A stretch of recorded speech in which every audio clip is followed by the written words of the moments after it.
স্বাগত ডিবিসি নিউজের শুক্র ও শনিবারের আয়োজন কিশোয়ান নিবেদিত প্রযত্নে বাংলাদেশ। এই আয়োজনে আপনাদের সাথে আছি আমি ইশরাত জাহান। আজকের আলোচনার বিষয় আমাদের আগামীর বাংলাদেশ কেমন হবে। আলোচনায় আমার সঙ্গে স্টুডিওতে আছেন বৈষম্য বিরোধী ছাত্র আন্দোলনের সমন্বয়ক ইসমাইল সম্রাট এবং আমার সঙ্গে যোগ দেবেন নুসরাত তাবাসসুম। তিনি নিশ্চয় পথে আছেন। স্বাগত জানাচ্ছি আপনাকে ইসমাইল সম্রাট। ধন্যবাদ।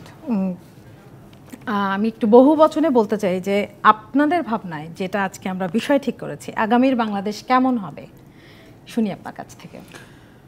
ধন্যবাদ জানাচ্ছি যারা আমাদেরকে দেখছেন সবাইকে, আপনাদেরকেও ধন্যবাদ জানাচ্ছি। আমরা দেখেন আগামীর বাংলাদেশ কেমন হবে, এটা হচ্ছে যে বাংলাদেশের যে তথাকথিত যে রাজনীতি, বাংলাদেশের যেই তথাকথিত যে সিস্টেম, সেটাকে আমরা ডেভেলপ করে বাংলাদেশের সত্যিকার অর্থে স্বাধীনতার পরে আপনি দেখেছেন বাংলাদেশের রাজনীতিতে কিন্তু গুণগত কোনো পরিবর্তন আসে নাই, যার কারণে স্বাধীনতা সংগ্রামের নেতৃত্ব দেওয়া এত বিশাল একটা দলের প্রধানকে পালিয়ে যেতে হয়েছে দেশ থেকে।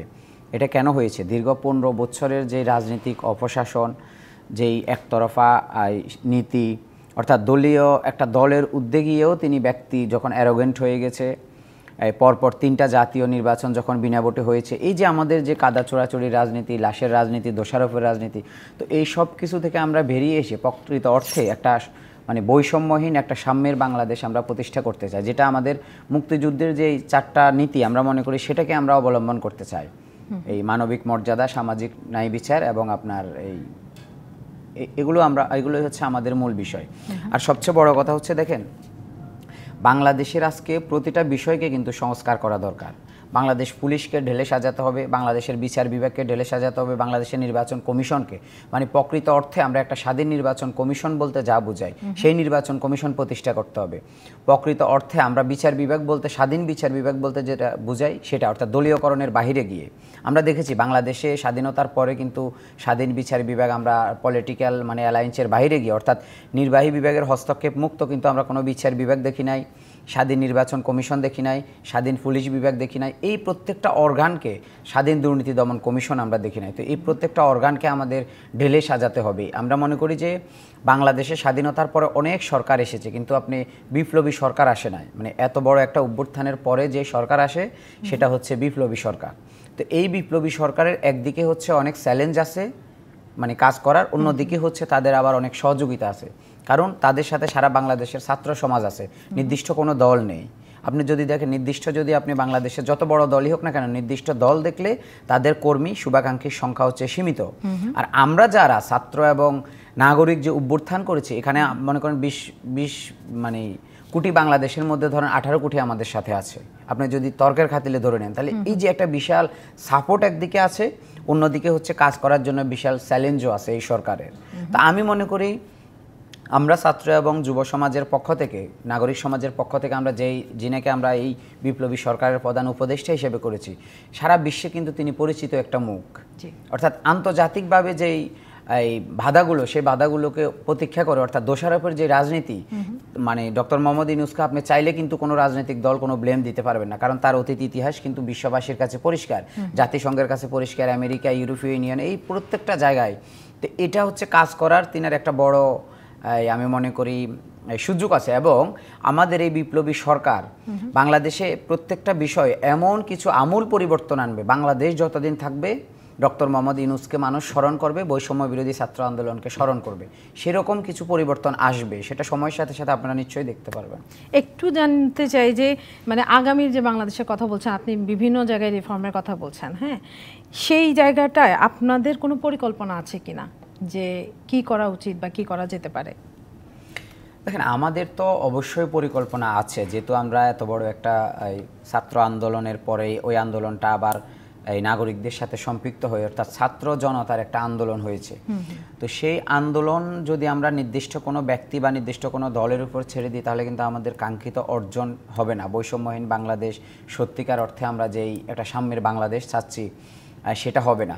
তো সেটার জন্য আমরা আমাদের পক্ষ থেকে বলবো, আমরা আমাদের কাজ শুরু করব। আমরা কতদিন পর্যন্ত আমাদের লক্ষ্যে পৌঁছতে পারবো সেটা জানি না, সেটা বাংলাদেশের জনগণ নির্ধারণ করবে। তবে আমরা আমাদের জনগণকে আমরা যে অঙ্গীকার করেছি যে আমরা একটা বৈষম্যহীন বাংলাদেশ প্রতিষ্ঠা করব, সেটার জন্য আমাদের সংগ্রাম কিন্তু চলবে। আপনি অলরেডি দেখেছেন আমাদের এই 5ই আগস্ট আমাদের বিজয়ের পরে কিন্তু আমরা ছাত্র সমাজ রাজপথ থেকে যাই নাই। ট্রাফিকের নিয়ন্ত্রণ নিচ্ছে, দেয়ালগুলো সংস্কার করছে, অর্থাৎ সাধারণ ছাত্ররা মানে স্বেচ্ছায় এই যে একটা দেশপ্রেমের মনোভাব, বিনা শ্রমে কাজ করা, আমি মনে করব যে এটা তো বাংলাদেশের মানুষের জন্য স্বাধীনতার পরে এই প্রথম অনেক বড় একটা পাওয়া। দলমতের উদ্যোগে মানে সারা রাত রাস্তায় দাঁড়িয়ে থাকবে, নিজে নিজে ট্রাফিক কন্ট্রোল করবে, তাকে কে বলেছে? কে তাকে শ্রম দিবে? অর্থাৎ কে? এই যে একটা মানে উদ্বুদ্ধ হয়ে স্বেচ্ছাশ্রম, তো ভলেন্টিয়ারিং, এই জিনিসটা আমি এই তরুণ প্রজন্মের মধ্যে, কিশোর কিশোরীদের মধ্যে আমি খুব মানে আমি নিজেই বললাম যে এই বাংলাদেশ, অর্থাৎ আমরা আগে তাদেরকে দোষারোপ করতাম যে এই তরুণ সমাজকে দিয়ে কিছু হবে না, তারা সারাক্ষণ ফেসবুক ইউটিউব নিয়ে বসে থাকে। কিন্তু আমরা দেখেছি যে তারা যে বিপ্লব করেছে আজকে শুধু বাংলাদেশ না, পুরো বিশ্ব অবাক যে এত বড় একটা বিপ্লব এই তরুণ প্রজন্ম করেছে। আপনারা যে নতুন দল গঠনের সিদ্ধান্ত নিয়েছেন, বলেছেন যে আগামী 1 মাসের মধ্যে সেটার একটা কাঠামো আমরা দেখতে পাবো, তো নতুন দল নিয়ে নিশ্চয়ই ভাবনা চিন্তা আছে, সেটা একটু যদি আমাদের সঙ্গে। আমি আপনাকে বলবো, দেখুন বাংলাদেশ হচ্ছে একটা গণতান্ত্রিক দেশ। বাংলাদেশ চাইলে একা চলতে পারবে না। জাতিসংঘের বাংলাদেশ যেহেতু সদস্য, জাতিসংঘের নীতিও অনুসরণ করতে হবে। তো সব মিলিয়ে আমরা যদি একটা দল করি, সেই দল করলে আমাদেরকে যদি রাষ্ট্র ক্ষমতায় যেতে হয়, অবশ্যই আমাদেরকে নির্বাচনের মাধ্যমে যেতে হবে। তো সেটা আমি মনে করি যে একটা রাজনৈতিক দল করা, সেটাকে এস্টাবলিশ করা, সেটা হচ্ছে সময়ের ব্যাপার। মানে 1 মাস 2 মাস 1 বছর না, সেটা আমরা আমাদের সততা এবং সাহসের সাথে আমরা আমাদের সামনের দিকে এগিয়ে যাব। কিন্তু এই পথটা কিন্তু আমাদের জন্য খুব সহজ না। আপনি দেখুন বর্তমান বিশ্বে মানে আপনি যদি দক্ষিণ এশিয়ার রাজনীতি দেখেন, সেখানে সবচেয়ে বড় গণতান্ত্রিক দেশ হচ্ছে ভারত। কিন্তু সেখানে আমরা আগে যে বামপন্থী দলগুলোকে দেখেছি, কংগ্রেস থেকে শুরু করে অন্য তৃণমূল, তো তারা কিন্তু এখন মানে আপনার যেই একটা পুঁজিবাদের যে একটা এই মহড়া সারা বিশ্বে, সেই ক্যাপিটালিজম কিন্তু চর্চা হচ্ছে। তো বাংলাদেশেও কিন্তু ক্যাপিটালিজমের বাইরে না। আপনি যদি ব্যক্তিগতভাবে আমাকে প্রশ্ন করেন যে আমরা যদি ধরেন 2 বছর পরে 1 বছর পরে যদি একটা দল করে আমরা যদি নির্বাচনে যাই, সেক্ষেত্রে আপনি বর্তমানে ধরেন একেবারেই যে খালি পকেটে আপনি নির্বাচন করবেন সেটা কিন্তু হয় না, ফার্স্ট কোশ্চেন। আবার আপনার একেবারেই যে লোকবল নেই, আপনি একেবারে শূন্য মাঠে গিয়ে নির্বাচন করবেন সেটাও হয় না। আপনার সাথে একটা বডি থাকতে হবে, আপনাকে একটা বডি মানে পলিটিক্যাল একটা দল করলে আপনাকে পলিটিক্যাল একটা অ্যালায়েন্স করতে হবে। হতে পারে সেটা কম, হতে পারে সেটা বেশি। তো আমি বলবো যে বাংলাদেশের যেই পুঁজিবাদী যেই রাজনীতির চর্চা, যেই দীর্ঘদিন ধরে যেই পেশি শক্তির ব্যবহার হয়ে আছে, রাজনীতি বলতে আমরা বুঝি 1000 কোটি টাকার মালিক হলে এমপি হতে হবে, তারপরে আপনার নিজস্ব সন্ত্রাসী বাহিনী থাকতে হবে। তো এগুলোর উদ্যোগে আমরা কতটুকু সফল হতে পারবো সেটা জানি না, তবে আমরা কাজ করব, এতটুকু আপনাকে আমরা ইনশিওর করতে পারি। কতটুকু সফল হতে পারবেন একটু আপনাদের ভেতরে একটু সন্দেহ আছে। আচ্ছা, একটা ব্যাপার যে আপনি সন্দেহ না, আমরা এটাকে একটা চ্যালেঞ্জ হিসেবে ধরে নিচ্ছি, কারণ পুরানা কালচার তো আপনি চাইলে এটা হচ্ছে একটা সামাজিকীকরণের মতো। হ্যাঁ, এখানেই প্রশ্ন করতে চাই যে আপনিই বলছিলেন যে এখনকার যে পলিটিক্যাল দলগুলো আছে সেগুলোর মধ্যে কাদা ছোড়াছুড়ি, দোষারোপের ব্যাপারগুলো আছে। একদল ক্ষমতায় গেলে আরেক দল সেটা মেনে নিচ্ছে না। আপনারা রিফর্ম করার পরে আপনি 2-1 বছরের কথা বলছেন, এরপরে এইরকম কিছু যে হবে না, ধরেন আপনারাই ক্ষমতায় গেলেন, এইরকম কিছু যে হবে না, সেই পুরনো দল আপনারা যদি ক্ষমতায় দেন, বিরোধী দলে নিশ্চয়ই বাকি যারা আছে তারা বিরোধী দলে থাকছে, সেই ক্ষেত্রে এই জিনিসগুলো যে হবে না বা আপনাদেরকে মেনে নেওয়া হবে সরকার গঠনের জন্য, সেটা নিশ্চিত করবেন কিভাবে? দেখুন, আমি আপনাকে এটা দায়িত্ব নিয়ে বলতে পারি যে বাংলাদেশে আপনি যদি তখনকার সময় যদি একজন ভালো জ্ঞানী গুণী মানুষ হিসেবে ধরেন আমাদের ডক্টর কামাল হোসেন স্যার, তিনি 1992 সালে গণফোরাম করেছেন, তিনি সংবিধানের প্রণেতা, খুব ভালো একজন আইনজীবী, আন্তর্জাতিক সুনামধন্য। তিনি কিন্তু দীর্ঘ 30 বছরের উপরে তার দলটাকে কিন্তু এখনও ওইভাবে প্রতিষ্ঠিত করতে পারে না। আমরা রাজনৈতিক দল বলতে যেটা বুঝি, বাংলাদেশের প্রত্যেকটা মানুষের দরজায় সেই নামটা থাকবে, মানুষ সেই দলটাকে চিনবে, 308 আসনে নির্বাচন দিবে। যদি আপনি রাষ্ট্র ক্ষমতার কথা বলেন, তথাকথিত একটা দল আমি করব বা সেই দল সবাই চিনবে, প্রকৃত অর্থে আমরা সেই রাজনৈতিক দলের কথা বলছি না। সেরকম আপনি দেখেন বাংলাদেশে অনেকগুলো রাজনৈতিক দল আছে, কিন্তু আমরা বড় দল বলতে হাতে গোনা 2-1টা বুঝি। আমরা এখনো আওয়ামী লীগ বিএনপির বাইরে কিন্তু সেভাবে স্ট্রং কোনো দল আমরা দেখি না যারা এককভাবে। না, আপনি এই কথাটা আপনার শতভাগ সত্যি। 5 তারিখের আগে এটা শুনবো আপনার কাছ থেকে। আমরা ছোট্ট একটা বিরতি নিয়ে আসতে চাই। কিশোর নিবেদিত প্রযত্নে বাংলাদেশ অনুষ্ঠানে একটা বিরতি নিচ্ছি, সঙ্গে থাকুন। আমন্ত্রণ আরও একবার কিশোর নিবেদিত প্রযত্নে বাংলাদেশে। আমাদের আজকের আলোচনার বিষয় আগামীর বাংলাদেশ কেমন হবে। আলোচনায় আমার সঙ্গে স্টুডিওতে আছেন বৈষম্য বিরোধী ছাত্র আন্দোলনের দুইজন সমন্বয়ক ইসমাইল সম্রাট এবং নুসরাত তাবাসসুম। আপনাদেরকে আবারও স্বাগত জানাচ্ছি, বিশেষ করে নুসরাতকে। নুসরাত, আপনাকে দিয়ে শুরু করতে চাই। আপনারা যে নতুন দল গঠনের সিদ্ধান্ত নিয়েছেন সেটা নিয়ে কথা বলছিলাম সম্রাটের সঙ্গে। তো আপনার কাছ থেকে শুনতে চাই যে নতুন দল নিয়ে আপনাদের যে ভাবনাটা আছে সেটা ইশতেহার বা দলের রূপরেখা এগুলো নিয়ে কোনো ভাবনা শুরু হয়েছে কিনা? দেখুন, বিষয়টা হচ্ছে যে নতুন দলের আমরা জনগণের মধ্যে থেকে এরকম চাহিদার কথা শুনতে পাচ্ছি। তারা চাচ্ছে যে বাংলাদেশ আওয়ামী লীগ বা বিএনপি এই দুইটা দলের বাইরে নতুন কিছু একটা আসুক। আর গণ অভ্যুত্থান যেটা হয়েছে, ছাত্র জনতার অভ্যুত্থান, সেখানে ছাত্রদের যে ভূমিকা সেটা মাথায় রেখে জনগণের একটা বৃহৎ অংশ চাচ্ছে যে ছাত্রদের একটা রাজনৈতিক দল আসুক। এবং সেখান থেকে হয়তো কিছুটা ঘোষণা এসেছে, কিছুটা কানাঘুষা চলছে। মানুষের মতের সাথে আমরাও ভাবনা চিন্তা করছি, কারণ এই চিন্তাটা তো আমাদের মধ্যে ছিল না। মানুষের কথা থেকে এখন আমরাও চিন্তা করতে শুরু করছি, হ্যাঁ ঠিক আছে, তাহলে কি একটা এরকম দল করা যায় কিনা। কিন্তু সত্যি কথা বলতে এখন পর্যন্ত হচ্ছে দল কবে করা হবে, যদি করা হয় কিভাবে করা হবে, ইশতেহার কী হবে, ইত্যাদি ইত্যাদি, এগুলো নিয়ে আমরা কেউই চিন্তা করছি না, কেউই ভাবছি না। শুধু এই পর্যন্ত ভাবা হয়েছে হ্যাঁ জনগণের মধ্যে একটা আশা রয়েছে, জনগণের মধ্যে একটা চাহিদার জায়গা তৈরি হয়েছে, সেখান থেকে হয়তো আমরা কিছুটা ভাবলেও ভাবতে পারি। ছাত্ররা এখন পর্যন্ত এটুকুই ভাবছে। আর এইসব দল গঠনের বাইরে গিয়েও দলে থাকুক বা না থাকুক, ছাত্র জনতা মিলিতভাবে যেভাবে অভ্যুত্থানে অংশ নিয়েছে, ভবিষ্যতে রাষ্ট্র সংস্কার সমেত অন্য যে কাজগুলো রয়েছে, আমরা দল গঠন করি বা না করি, আমরা মানে সারাক্ষণ থাকবো সরকারের ওয়াচডগ হিসেবে। আচ্ছা, এইটা নিয়ে আমি প্রশ্ন করতে চাই আপনাকে। তার আগে একটু ইসমাইল সম্রাট, আপনাকে প্রশ্ন করতে চাই, যেটা নিয়ে কথা বলছিলাম আমরা, যে মানুষ এখনো মানে গ্রামে গঞ্জে বলি, একদম প্রত্যন্ত অঞ্চলে বলি, যেখানেই বলি, যে মানুষ এখনো মার্কা দেখে ভোট দেয়। বিএনপি, আওয়ামী লীগ, তারপরে জাতীয় পার্টির যে মার্কা, সেই জায়গাটা মানুষের মনে জায়গা নেওয়ার যে ব্যাপারটা, সেইটা কিভাবে করা সম্ভব? ধন্যবাদ আপনাকে। সেটা আমি শুধু আপনাকে এটা বলবো যে আপনি যেই নামগুলো বলেছেন বিএনপি, আওয়ামী লীগ, তার মধ্যে কিন্তু একটা বড় রাজনৈতিক দল ব্যান্ড হয়ে গিয়েছিল 5 তারিখে আমাদের ছাত্র জনতার বিপ্লবের পরে। বাংলাদেশে দেখুন, স্বাধীনতা সংগ্রামের সবচেয়ে বড় বেশি ভূমিকা ছিল বাংলাদেশ আওয়ামী লীগের, এবং সবচেয়ে পুরানা দল বাংলাদেশে। এই এত বড় একটা দল কেন ধ্বংস হয়ে গিয়েছিল? আজকে তারা কেন দলীয় ব্যানারে কোথাও দাঁড়াতে পারছে না? সাধারণ মানুষ তাদেরকে দেখলে দীক্ষিত হয়ে গেছে। তো এটা হচ্ছে, এই ইতিহাস থেকে আমাদের শিক্ষা নিতে হবে। যে বড় দলগুলো বা যারাই রাষ্ট্র ক্ষমতায় আসুক না কেন, তারা যদি সেই স্বৈরাচার খুনি হাসিনের মতো যদি একই কায়দায় রাষ্ট্র পরিচালনা করার দুঃসাহস করে, তাহলে তাদেরকে 5ই আগস্টের কথা মনে রাখতে হবে। এভাবে কিন্তু পালিয়ে যেতে হবে। এই জিনিসটা কেন হয়েছে? বাংলাদেশ আওয়ামী লীগ তো ব্যান্ড হওয়ার কথা ছিল না। বাংলাদেশের সাধারণ মানুষ, আমরা যারা ছাত্ররা এই বৈষম্য বিরোধী আন্দোলন করেছে, তারা তো বাংলাদেশ আওয়ামী লীগকে ব্যান্ড করতে চায় না। কেন ব্যান্ড হয়ে গেছিল? দেখুন, 17 বছর বাংলাদেশে সুষ্ঠু কোনো নির্বাচন হয় না। এটা ভেরি ইন্টারেস্টিং একটা বিষয়। একটা স্বাধীন, একটা গণতান্ত্রিক দেশে, অর্থাৎ পাকিস্তান বাংলাদেশ ভাগ হয়েছে কেন? ভোটের অধিকার দেয় না। 1970 সালের বঙ্গবন্ধু সরকার কিন্তু মানে পূর্ব পাকিস্তানের যে নির্বাচন হয়েছিল, সেখানে 159টা আসনে বিজয় লাভ করেছে, কিন্তু পশ্চিম পাকিস্তানের শাসক গোষ্ঠী ক্ষমতা হস্তান্তর করে নাই, যার জন্য 71 সালে মহান মুক্তিযুদ্ধ হয়েছিল ভোটাধিকারের ভিত্তিতে। অর্থাৎ বাংলাদেশের মানুষের ভোটের অধিকার কেড়ে নিয়েছে, তো সেজন্য বাংলাদেশ স্বাধীন হয়েছে। তো ঠিক একইভাবে এই স্বৈরাচার খুনি হাসিনা দীর্ঘ 111-এর 2 বছর যদি ধরেন, এখানে আপনার প্রায় 16 বছরের মতো।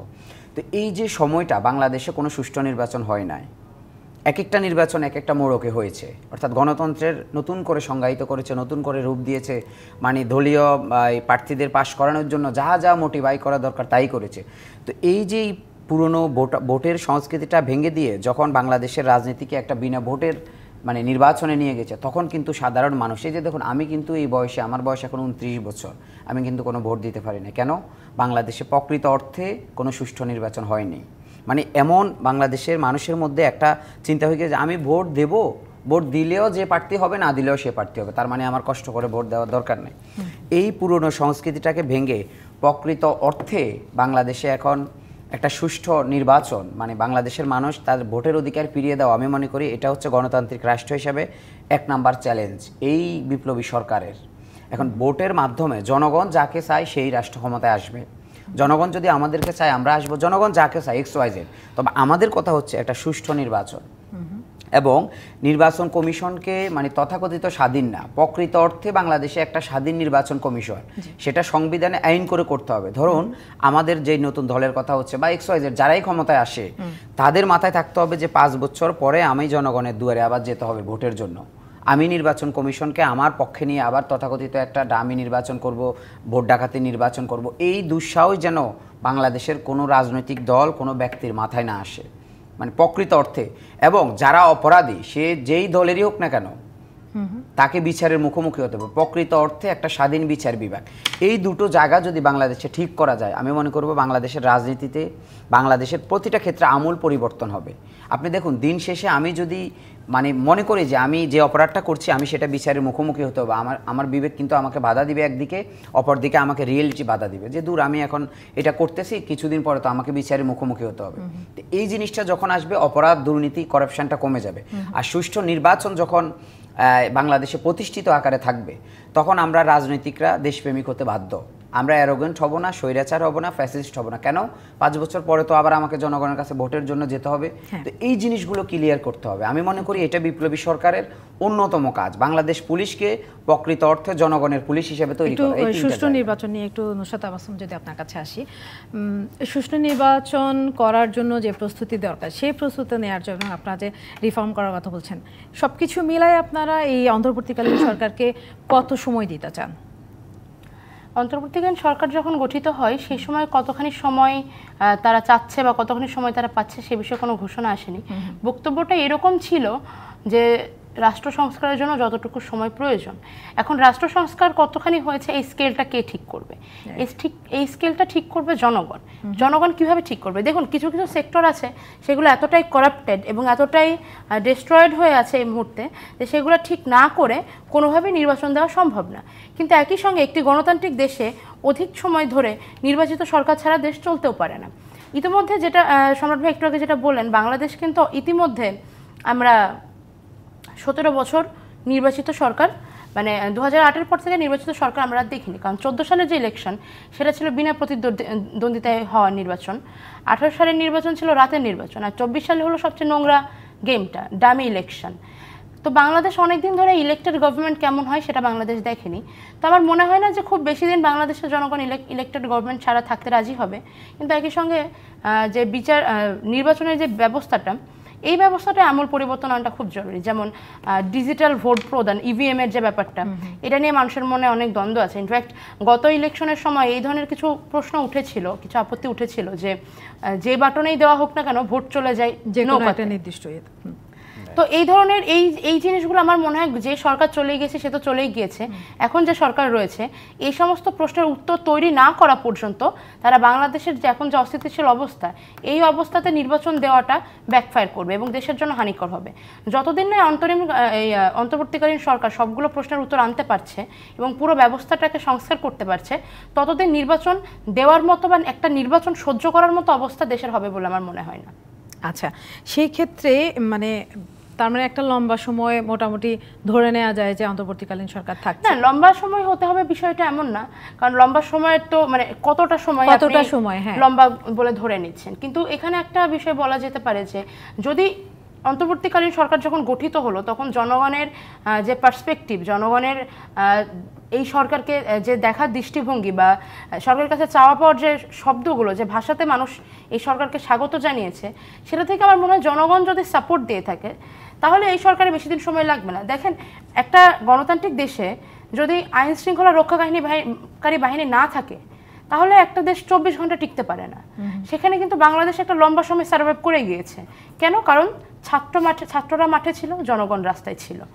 এইভাবে যদি জনগণ দায়িত্বগুলো ভাগাভাগি করে নিতে শুরু করে কিংবা সরকারকে ওই পরিমাণ মানে একটা আরামদায়ক জায়গাতে, আরামদায়ক শব্দটা ভুল হলো, যদি ওই পরিমাণ মানে সাপোর্ট দেয়, যে পরিমাণ সাপোর্ট দিলে সরকার প্রশ্নবিদ্ধ যেখানে হওয়ার দরকার নয় সেখানে হবে না বা সরকার তার কাজগুলো তার মতো করতে পারবে, তাহলে আমার মনে হয় না খুব বেশি দিন সময় লাগতে পারে। আর তাছাড়া এখন নির্বাচনে দাঁড়াবে কারা? রাজনৈতিক দলগুলোর তো একটা প্রস্তুতির প্রয়োজন আছে, কারণ আওয়ামী লীগ দলটির কী অবস্থা হয়েছে আমরা জানি, এবং আওয়ামী শাসনামলে অন্যান্য বিরোধী দলের অবস্থা তারা কি করে গিয়েছে সেটাও আমরা জানি।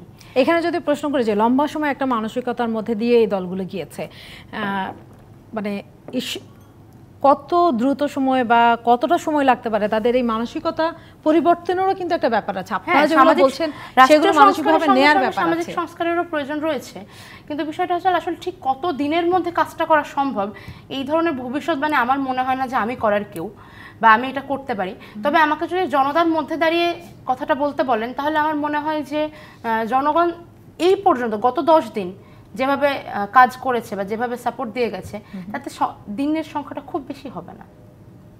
ওকে, আমি একটু জানতে চাই যে এই সরকারকে মনিটরিং করার জন্য, অন্তর্বর্তীকালীন সরকারকে মনিটরিং করার জন্য আপনাদের ছায়া সরকার গঠনের কোনো পরিকল্পনা আছে কিনা বা আপনারা এরকম কিছু ভাবছেন কিনা?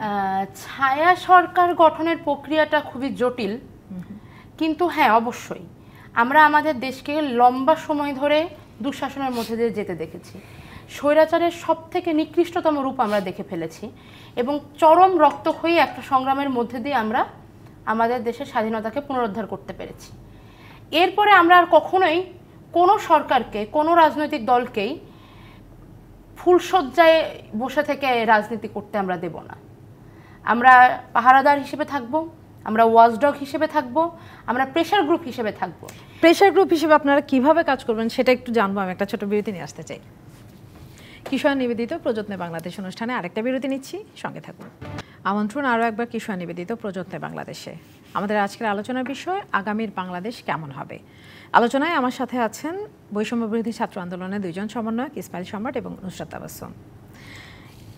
যেটা আমি বিরতির আগে জানতে চেয়েছিলাম যে আপনি বলছিলেন যে ওয়াচডগ প্রেশার গ্রুপ হিসেবে আপনারা কাজ করবেন, সেই কাজটা কিভাবে করতে চান একটা প্রশ্ন। আরেকটা প্রশ্ন করে ফেলতে চাই, সেটা হচ্ছে যে বিশ্ববিদ্যালয়ে ছাত্র রাজনীতি নিয়ে আপনারা কি ভাবছেন, সেটা কিভাবে হবে? আচ্ছা, প্রথম প্রশ্নটার উত্তর আমার মনে হয় দেশের মানুষ এর মধ্যে পেয়ে গেছে। বাংলাদেশের মানুষ 17 বছরের মানে শাসন আমল 36 দিনে যেভাবে উপড়ায় ফেলছে, এরপরে বাংলাদেশের বুকে আর কারোরই রাজনীতি করাটা সহজ হবে না। যদি প্রেশার গ্রুপ বা ওয়াচডগ কোনো ফরমেশনের মধ্যে নাও থাকে, পুরো বাংলাদেশ প্রেশার গ্রুপ হিসেবে কাজ করবে। কথায় কথায় প্রশ্ন, তো আপনি মনে হয় ইতিমধ্যে এই জিনিসটা দেখেছেন যে মানুষের মধ্যে একটা প্রশ্ন আসছে যে উপদেষ্টারা দায়িত্ব গ্রহণের সময় তাদের সম্পদ পরিমাণ কতটা সেটা আমাদের জানাক, যেন দায়িত্ব থেকে তিনি যখন অব্যাহতি পাবেন তখন যেন আমরা মিলিয়ে দেখতে পারি। এই প্রশ্নটা 1972-এর পরে কোনোদিন বাংলাদেশের বুকে উঠেছে? ওঠেনি। এইভাবেই বাংলাদেশের মানুষ এখন, কিন্তু নির্বাচনের আগে তো একটা হলফনামা সবাই দেয়। হ্যাঁ, একটা হলফনামা সবাই দেয়, কিন্তু হলফনামাটা যাচাই হয়েছে কখনো? এই প্রশ্ন থেকে যায়। আপনি কখনো দেখেছেন হলফনামাগুলো পাবলিক প্লেসে মানুষকে দেখানো হচ্ছে এবং মানুষ সেই হলফনামাটা পড়ে যাচাই করতে পারছে? সেটা অনেক সময় সামনে আসছে, কিন্তু প্রশ্ন উঠছে। প্রশ্ন তো উঠছে, কিন্তু এভাবে পাবলিক ডিমান্ড কখনো তৈরি হয়নি। আর যাচাই বাছাই তো কখনোই তৈরি হয়নি। যাচাই বাছাই যদি তৈরি হতো তাহলে জেলা পর্যায়ের, উপজেলা পর্যায়ে এক একজন ছাত্রলীগের নেতারা হাজার হাজার কোটি টাকার লন্ডারিংয়ের কেসে পড়তো না। এই কেসগুলো কিন্তু হতো না, কিন্তু হয়েছে। তো তার মানে যাচাইটা হয়নি, কারণ এই প্রশ্নটা বাংলাদেশের মানুষ এতদিন সরাসরি করতে পারেনি। আর ছাত্রদের কথা যদি বলি, হ্যাঁ আমরা এরকম কোন যে ফরমেশন হবে প্রেশার গ্রুপ হিসেবে বা ওয়াচডগ হিসেবে, না, ব্যাপারটা এমন না। কিন্তু আমরা থাকবো, আমরা প্রশ্ন করব এবং আমরা অ্যাবসোলুট ডেমোক্রেটিক সিস্টেম প্র্যাকটিস কীভাবে করতে হয় মানুষকে এই জিনিসটা, মানুষের মধ্যে থেকে এই জিনিসটা আমরা আসুক, এটা চাচ্ছি। কারণ বাংলাদেশের মানুষ স্বাধীনতার পর থেকে কখনোই অ্যাবসোলুট ডেমোক্রেটিক প্র্যাকটিসের মধ্যে দিয়ে যায়নি। তারা জানে না অ্যাকচুয়াল বাক স্বাধীনতা কেমন। তারা মনে করে বাক স্বাধীনতা মানে সামনের মানুষটাকে আমি যা খুশিতে বলে দিতে পারছি, কিংবা বাক স্বাধীনতা মানে ততটুকু আমি বলছি যতটুকু বললে আমার কোনো ক্ষতি হবে না। বাক স্বাধীনতা তো এমন না বিষয়টা। ঠিক তেমনি গণতন্ত্রের চর্চা বিষয়টা এমন না। বাংলাদেশের মানুষ আমার মনে হয় এই অভ্যুত্থানের মধ্যে দিয়ে তারা ওই চ্যাপ্টারটা পার করে গিয়েছে যেই চ্যাপ্টারে থাকলে মানুষকে চালানো যায়। এখন বাংলাদেশের মানুষ পিপলস পাওয়ার প্র্যাকটিস করবে এবং করবে। আচ্ছা, আর বিশ্ববিদ্যালয়ের ছাত্র রাজনীতি নিয়ে আপনাদের ভাবনা? বিশ্ববিদ্যালয়ের ছাত্র রাজনীতি নিয়ে যে ভাবনা, আমাদের যে 9 দফা দাবি ছিল ওই মুহূর্তে, ওই প্রেক্ষাপটে, সেখানে তো ছিল দলীয় লেজুর ভিত্তিকমূলক ছাত্র রাজনীতি নিষিদ্ধকরণ। এবং এখন পর্যন্ত যা দেখছি শিক্ষার্থীদের মধ্যে দলীয় ছাত্র রাজনীতি নিষিদ্ধকরণের দিকেই আগ্রহ বেশি। কিন্তু বিশ্ববিদ্যালয়গুলোতে রাজনৈতিক চর্চা বা আমরা পলিটিক্যাল ওরিয়েন্টেশন বলি যেটাকে, সেই জিনিসটা খুব দরকার। এই যে আই হেট পলিটিক্স জেনারেশন, আমার মনে হয় যে আই হেট পলিটিক্স জেনারেশন যদি তৈরি না করা হতো তাহলে 24-এ যে ঘটনাটা ঘটতো সেটা হয়তো 14তেই হয়ে যেত, বা 14 থেকে 24 এই 10 বছরের এই জঘন্য জার্নিটার মধ্যে দিয়ে বাংলাদেশের মানুষকে যেতে হতো না। রাজনৈতিক সচেতনতা খুবই প্রয়োজন, সেজন্য বিশ্ববিদ্যালয়ে রাজনৈতিক চর্চা থাকা খুব দরকার। সেক্ষেত্রে ছাত্র সংসদ খুবই ভালো একটা উপায়, এবং আমি ব্যক্তিগতভাবে বিশ্ববিদ্যালয়ের ছাত্রী হিসেবে আশা করছি যে খুব দ্রুতই হয়তো আমরা প্রত্যেকটা বিশ্ববিদ্যালয়ে ছাত্র সংসদ নির্বাচন দেখতে পাবো। রাজনীতি হওয়া উচিত ছাত্র সংসদ কেন্দ্রিক এবং একই সঙ্গে দলীয় রাজনীতির লেজুর মুক্ত। আমি অন্তত আমার বিশ্ববিদ্যালয়ের রাজনৈতিক ক্ষেত্রে এই ধরনের পরিবর্তন চাচ্ছে, ধরনের সংস্কার চাচ্ছে। একই সঙ্গে শুধু ছাত্র সংসদ না, মানে ছাত্র রাজনীতির ক্ষেত্রে দলীয় লেজের ভিত্তিবিহীন নয়, শিক্ষক রাজনীতির ক্ষেত্রেও পরিবর্তন আসা উচিত। যদি শিক্ষকদের দলীয় লেজুর ভিত্তিক রাজনীতি জারি থাকে তাহলে কখনোই আপনি ছাত্রদেরকে দলীয় রাজনীতি থেকে দূর করতে পারবেন না, বা তাদেরকে ওই দলীয় রাজনীতির যে ক্ষতিকর দিকগুলো সেখান থেকে আপনি তাদেরকে বাঁচাতে পারবেন না। এজন্য আমার মনে হয় যে ছাত্র সংসদের পাশাপাশি শিক্ষক সংসদ কিংবা ছাত্র শিক্ষক সংসদ রূপে এ ধরনের মিলিত কোনো ফরমেশন তৈরি করা যায় কিনা, এটা নিয়ে আমার মনে হয় যে শিক্ষক সমাজ ছাত্র সমাজের একসঙ্গে বসে ডিসিশন নেওয়াটা খুব দরকার। ধন্যবাদ তাবাসসুম। ইসমাইল সম্রাট, আপনার কাছ থেকে শুনতে চাই। জি, আমি এর আগের আলোচনায় আপনি যে প্রশ্নটা করেছেন, দেখুন এই সরকারের সময় কতটুকু হবে, এটা হচ্ছে ভেরি ইন্টারেস্টিং একটা কোশ্চেন, এবং মানুষ অধীর আগ্রহে জানতে চাচ্ছে এটার মধ্যে একটা দোয়াশা। আমি স্পষ্ট ভাষায় আপনাকে বলবো, পৃথিবীর ইতিহাসে কোনো বিপ্লবী সরকারকে কেউ সময় বেঁধে দেয় নাই, অর্থাৎ সে একটা পরিবেশ পরিস্থিতির কারণে আসছে, সুতরাং কতদিন থাকবে এটা হচ্ছে একটা উন্মুক্ত বিষয়, এটার আসলে সঠিক কোনো সময় নেই। কারণ এটা যদি আপনি 111-এর মতো যদি তত্ত্বাবধায়ক সরকার যদি বলতেন তাহলে সেটা 1 বছর পরে মানুষ বলতো যে আপনারা নির্বাচন দেন, কিন্তু সেই কোশ্চেন এখন মানুষের করার সুযোগ নেই। কেন? কারণ এটা একটা বিপ্লবী সরকার। বিপ্লবী সরকার চাইলে থাকতে পারে যতক্ষণ পর্যন্ত সে মনে করে যে বাংলাদেশের এই পরিস্থিতিতে সেই ক্ষেত্রে মানে অনেকটা লম্বা সময় যদি হয়ে যায় লক্ষ্যচ্যুত হওয়ার একটা চান্স থাকে কিনা? আমি আপনাকে সেই প্রশ্নেই যাচ্ছি। ফার্স্টার ফল হচ্ছে বিপ্লবী সরকারকে কেউ সময় বেঁধে দিতে পারে না, আবার বিপ্লবী সরকার চাইলে কিন্তু গণতান্ত্রিক সরকারের মতো বহুদিন থেকেও যেতে পারে না। তো এই দুইয়ের মাঝখানে হয়তো একটা কিছু। আর একটা কোশ্চেন হচ্ছে, ধরেন এই বিপ্লবী সরকার চাইলে কিন্তু সব কিছু করে ফেলতে পারবে না। কেন? কারণ বাংলাদেশ একটা গণতান্ত্রিক দেশ, বাংলাদেশে একটা সংবিধান আছে। তো সেই সংবিধানে যদি আপনাকে আইন পাশ করতে হয় তাহলে সংসদে যেতে হবে, কিন্তু এই সরকারের সংসদে যাওয়ার মাইন্ডেটটা নেই। তো চাইলে এই সংবিধানের বেসিক কোনো আর্টিকেল এই সরকার পরিবর্তন করতে পারবে না, কিন্তু রাষ্ট্রপতি অডিয়েন্সের মাধ্যমে হয়তো বিশেষ কিছু আইন করতে পারে। কিন্তু আমরা দেখেছি যে এই আইনগুলোও আবার নির্বাচিত সরকার আসলে বাদ দিয়ে দেয়, এটাও একটা সংস্কৃতি। তো সেই ক্ষেত্রে আমি বলবো যে এই সরকার বাংলাদেশের রাজনীতিতে গুণগত পরিবর্তন আনার জন্য সত্যিকার অর্থে শুধু একটা বিষয় খেয়াল রেখে, যে একটা স্বাধীন নির্বাচন কমিশন, ছাত্র রাজনীতি বলতে আমরা যা বুঝি প্রত্যেকটা ক্যাম্পাসে উন্মুক্ত গণতান্ত্রিক চর্চা যে বিষয়টা, সেটা নুসরাত ক্লিয়ার করেছে যে ছাত্র সংসদের মাধ্যমে একটা ফরম্যাট হতে পারে। আর একটা দেখেন ভেরি ইন্টারেস্টিং বিষয় হচ্ছে, এখন আমাদের শিক্ষকরা রাজনীতিতে জড়িয়ে পড়েছে ছাত্রদের থেকে বেশি। তো এখন পেশাগত দিক থেকে একটা বিশ্ববিদ্যালয় ধরেন একটা ক্লাসে যদি 50 জন স্টুডেন্ট থাকে, নিশ্চয় 50 জন হয়তো 50টা মতাদর্শের। তো শিক্ষক যদি ইন্ডিভিজুয়ালি একটা মতাদর্শ ধারণ করে তাহলে বাকিরা তো শিক্ষককে শ্রদ্ধা করবে না, নিশ্চয় না। তো এই ক্ষেত্রেই আমাদের ঝামেলাগুলো হয়। আর স্বাধীনতার পরে কিন্তু একই কায়দায় হয়েছে শিক্ষক রাজনীতি। তো আমি বলবো এই সরকারের কাছে আমাদের দাবি হচ্ছে আইন করে শিক্ষক রাজনীতিটা বন্ধ করতে হবে। শিক্ষকরা রাজনীতি করতে পারবে না, শিক্ষকরা হচ্ছে ছাত্রদের সহযোগী, অর্থাৎ ছাত্ররা যা চাইবে শিক্ষকরা তা করতে বাধ্য।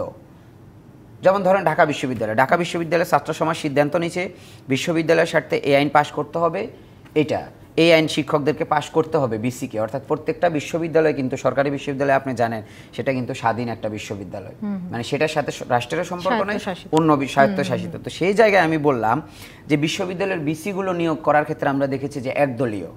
একটা বিসি একটা প্রশাসন যদি একদলীয় হয়ে যায় তখন সাধারণ শিক্ষার্থীরা তো সেখানে তো তাদের বিরূপ আচরণ হয়। তো এই জায়গাগুলো ক্লিয়ার করতে হবে। আমি মনে করি বাংলাদেশে এই স্বৈরাচার ফ্যাসিস্ট খুনি হাসিনা আজকে যে পরিস্থিতিতে এসেছে শুধুমাত্র ক্যাম্পাসগুলোতে সঠিক গণতান্ত্রিক রাজনৈতিক চর্চা নেই বলে। দলীয় রাজনীতি প্রত্যেকটা ক্যাম্পাসে গ্রাস করে রেখেছে। মানে রাজনীতি মানে হচ্ছে আমাদের এই ছাত্র সমাজ কি বুঝে দেখেন, গত 17 বছর যেটা তারা চর্চা করে এসছে, রাজনীতি মানে হচ্ছে আমাকে একটা মোটরসাইকেল নিতে হবে, আমাদেরকে আরও 8-10টা মোটরসাইকেল নিয়ে মহড়া দিতে হবে, আমাকে টেন্ডারবাজি করতে হবে, আমাকে হল দখল করতে হবে, আমাদেরকে সিট বাণিজ্য করতে হবে, ভর্তি বাণিজ্য করতে হবে, চাকরি বাণিজ্য করতে হবে, একটা এমপি আসলে তাকে প্রটোকল দিতে হবে। এই মানে রাজনীতি মানে এটা, প্রকৃত অর্থে কি রাজনীতি মানে কি?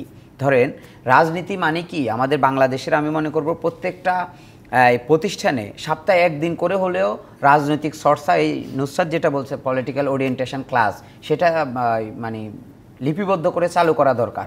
রাজনীতি মানে হচ্ছে অন্যায়ের বিরুদ্ধে প্রতিবাদ, অর্থাৎ ছাত্ররা যদি কোথাও অন্যায় দেখে, অন্যায়ের বিরুদ্ধে প্রতিবাদ করা হচ্ছে বেসিক রাজনীতি তার, এবং তার মধ্যে যে সাহসটা সৃষ্টি হবে, এখন প্রতিবাদের ভাষাটা আমাকে নিশ্চয় শিখিয়ে দিতে হবে, সেটাই হচ্ছে রাজনৈতিক ওরিয়েন্টেশন, পলিটিক্যাল ওরিয়েন্টেশন। মানে আমি কোন প্রক্রিয়ায় প্রতিবাদটা করব। আমি তো একটা সভ্য সমাজ, আমি একটা শিক্ষিত, আমার প্রতিবাদের এই ভাষা রাজনৈতিক ওরিয়েন্টেশন দিয়ে আপনারা কি এখনকার যে মাইন্ডসেট, মানে আপনারা কি মনে করেন যে সেটা পরিবর্তন সম্ভব? আমি মনে করি বাংলাদেশের যেই মানে দীর্ঘদিনের যে পুরনো রাজনৈতিক কালচার, সেটা বাংলাদেশের মানুষের মাথায় সেট হয়ে আছে একদিকে, আরেকদিকে বাংলাদেশের মানুষের সকল চিন্তা ভাবনাকে ওভারকাম করে এত অল্প সময়ের মধ্যে একটা বিপ্লব আসবে, তো সেটাও মানুষ মানে এখন দ্বিধাদ্বন্দ্বে পড়ে গেছে যে এই ছাত্র সমাজ দিয়ে তো সবই সম্ভব। তারা একটা দানব, একটা প্যাসিস্ট, রাষ্ট্রের প্রতিটা অর্গান একদলীয়করণ করেছে, মানে 5টার পর একদলীয়করণ করেছে। সেকেন্ড হচ্ছে এক ব্যক্তি, মানে দলেরও কোনো সিদ্ধান্ত না। স্বৈরাচার খুনি হাসিনা যা বলতো বাংলাদেশে গত 15 বছরে তাই হয়েছে। তো এই জায়গা থেকে বাংলাদেশের ছাত্র সমাজ এই জাতিকে মুক্ত, আমি আবারও বলি, এই 24-এর ছাত্র সমাজ যদি ফেল করতো, আমি আপনাকে চ্যালেঞ্জ করে বলতাম বাংলাদেশের স্বাধীনতা সার্বভৌমত্ব হুমকি স্বরূপ হতো, বাংলাদেশ হয়তো অন্য কোনো দেশের উপনিবেশ হয়ে যেত। সুতরাং এই জায়গা আমাদের স্বাধীনতার প্রশ্ন, কোন দল আসবে, বাংলাদেশ থাকবে কি থাকবে না, এটা এই 24 আন্দোলনের উপর নির্ভর করেছে। এই যে আমি আপনার সাথে যে কথা বলছি, এটা কিন্তু আমি বলতে পারতাম না যদি আমরা ফেল করতাম, আপনারা মানে সবাই জিম্মি হয়ে যেত। সুতরাং আমি মনে করি এটা আমরা সফল হয়েছি, আমাদের সততা ছিল, বিশ্বাস ছিল, এবং আমাদের সাথে বাংলাদেশের সাধারণ মানুষ ছিল। কারা ছিল? যারা দীর্ঘ 15 বছর একদলীয়করণ, অর্থাৎ যে ছাত্রলীগ করবে তার চাকরি হবে, বাকিদের চাকরি হবে না। প্রত্যেকটা পেশায়, প্রত্যেকটা অর্গানে মানুষ বৈষম্যের শিকার হয়েছে। তো এই বৈষম্যের একটা মানে 15 বছরের একটা ক্ষোভের বহিঃপ্রকাশ হয়েছে এই বৈষম্য বিরোধী ছাত্র আন্দোলনের ব্যানারে। আপনি দেখেছেন যারা গুলিবিদ্ধ হয়ে মারা গেছে, যারা পঙ্গু হয়েছে, আপনি দেখেন সেখানে কিন্তু সাধারণ মানুষের সংখ্যাও কম না ছাত্রদের সাথে। তো এটা একটা যৌথ একটা বিপ্লব, ছাত্র জনতার বিপ্লব। এটাকে আপনি স্বাধীনতার পরে বাংলাদেশে প্রথম গণ অভ্যুত্থান বলতে পারেন। মানে স্বৈরাচার বিরোধী আমরা এরশাদের যে গণ অভ্যুত্থান দেখেছি, সেটা আর এটা কিন্তু এক না। সেটা ছাত্ররাই করেছে সর্বদলীয় ছাত্র ঐক্যের মাধ্যমে, কিন্তু এটা ছাত্র এবং নাগরিক অভ্যুত্থান।